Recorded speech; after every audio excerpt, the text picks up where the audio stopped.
आज ओबीसी आंदोलनाच्या दृष्टीने देखील महत्वाचा दिवस असणारा, मग तो छगन भुजबळांची बैठक असू द्या किंवा अंतरवाली सराटीमध्ये ओबीसीची जी आहे आजपासून सुरू होणारी बैठक असू द्या आणि राष्ट्रीय ओबीसी महासंघाचं नागपूरमध्ये सुरू असलेलं साखळी उपोषण असू द्या, ओबीसी आंदोलनाच्या दृष्टीने महत्वाचा दिवस. आपल्यासोबत राष्ट्रीय ओबीसी महासंघाचे अध्यक्ष बबनराव तायवाडे आहेत. सर, आता जरांगे पाटलांच्या आंदोलनाच्या पार्श्वभूमीवर जे आहे ते ओबीसी नेते सक्रिय झालेले आहेत. छगन भुजबळ बैठक घेत आहेत.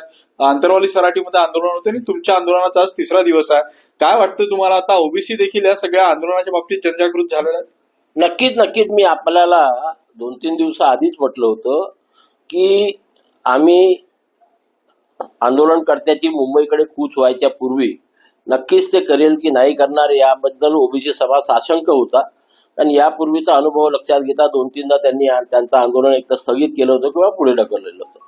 परंतु जेव्हा त्यांनी मुंबईकडे कूच केली आणि मग ओबीसी समाजामध्ये एक धाकधुकी निर्माण झाली, भीती अनिश्चिततेचं वातावरण निर्माण झालं आणि त्यामुळे आपल्या आरक्षणावरती गदा येऊ शकते. आपल्या आरक्षणातनं जर मराठा समाजाला आरक्षण दिलं तर आपलं अतोनात भावी पिढीचं नुकसान होऊ शकते, ही भावना ओबीसी समाजाच्या मनामध्ये निर्माण झाली.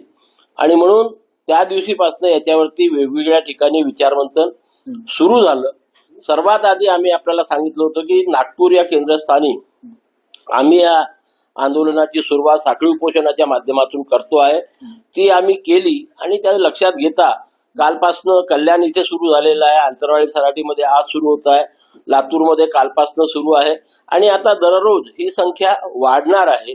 आज सन्माननीय भुजबळ साहेबांनी मुंबईला ओबीसी नेत्यांची बैठक बोलवलेली आहे. मला सुद्धा त्यांचं काल फोन आला होता, निमंत्रण आलं होतं.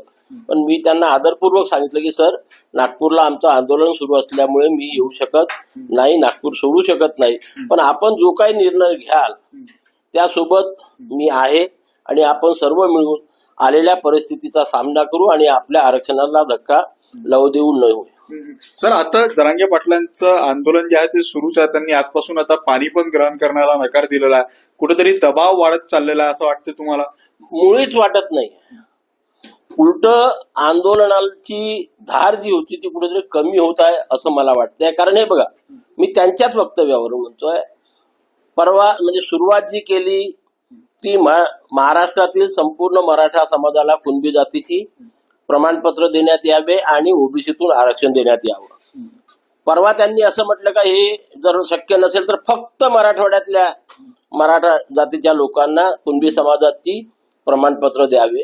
आणि काल तर त्यांनी जो शब्द मी 2 वर्षापासून सातत्याने आपल्या समोर मांडला, सरसकट जी मागणी होती, काल ती सरसकटची मागणी सुद्धा त्यांनी मागे घेतलेली आहे की जर आपल्याला सरसकट शक्य होत नसेल तर ज्यांचे पुरावे आहे किंवा हैदराबाद गॅजेटमध्ये ज्यांच्या नोंदी आहेत, महत्वाचा हा शब्द आहे की ज्यांच्या नोंदी आहेत त्यांना तरी आपण प्रमाणपत्र द्या. त्याला आमचा कधीही विरोध नव्हता. म्हणजे सर असं म्हणायचं की जरांगे पाटील आता आपल्या भूमिकेपासून युटर्न घेतात?